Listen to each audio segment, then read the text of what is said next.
Hello and welcome to this lecture. So after initializing our Git repository, now we will start working on our project by creating and modifying files and using Git to track the changes and save the project history. So first of all, I will create two files.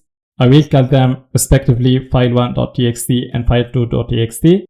And in both the two files, I will save the message hello. I will do that using the echo command.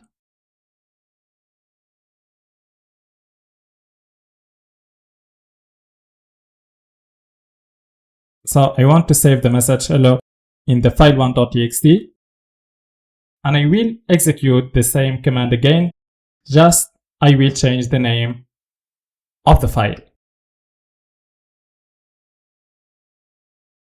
So after executing the first command and creating the file1.txt, we have here this indicator because we have one file interact by Git.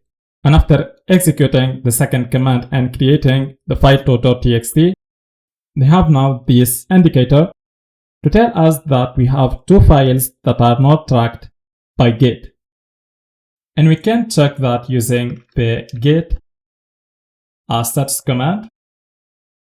We see here that we didn't have any commit yet, and we have two files that are interact, the file1.txt and the file2.txt.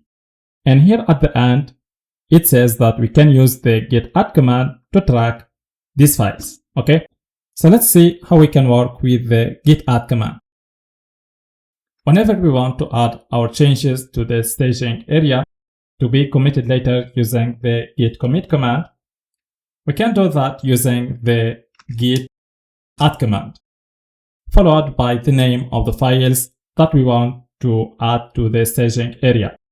For example, if we want to add only file1.txt to the staging area, so we execute the command git add, followed by the name of the file, which is file1.txt.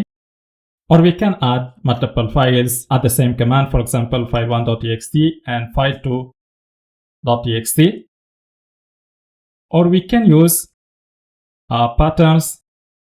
For example, if we want to add the files with the txt extension, so we can use this pattern.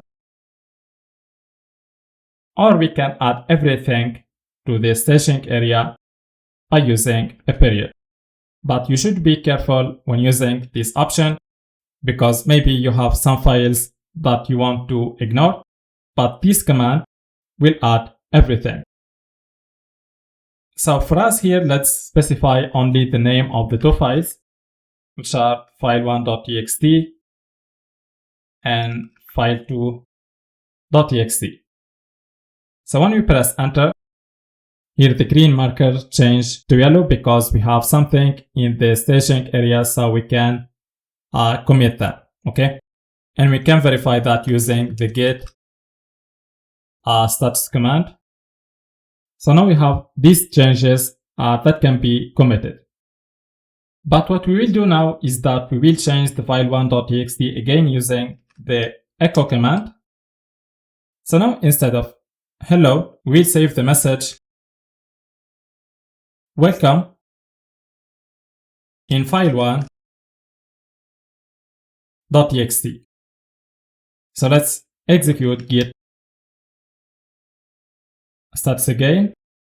So we notice now that we have some changes that can be committed and we have some changes that are not staged. And that's because the file1.txt is changed again after adding it to the staging area. So here we have the new version of file1.txt containing the message welcome. And here in the staging area, we have the old version of file1.txt containing the message hello. Okay. So if we create a commit now, the content of file1.txt will be hello and not the new message, which is welcome. If we want to create a commit with the new version of file1.txt, so we have to stage the file1.txt again using the git add command.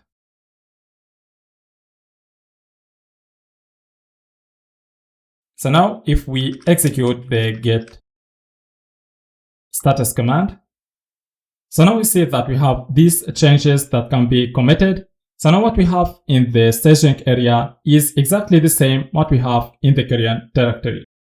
In the upcoming lecture, we will learn how to commit the changes.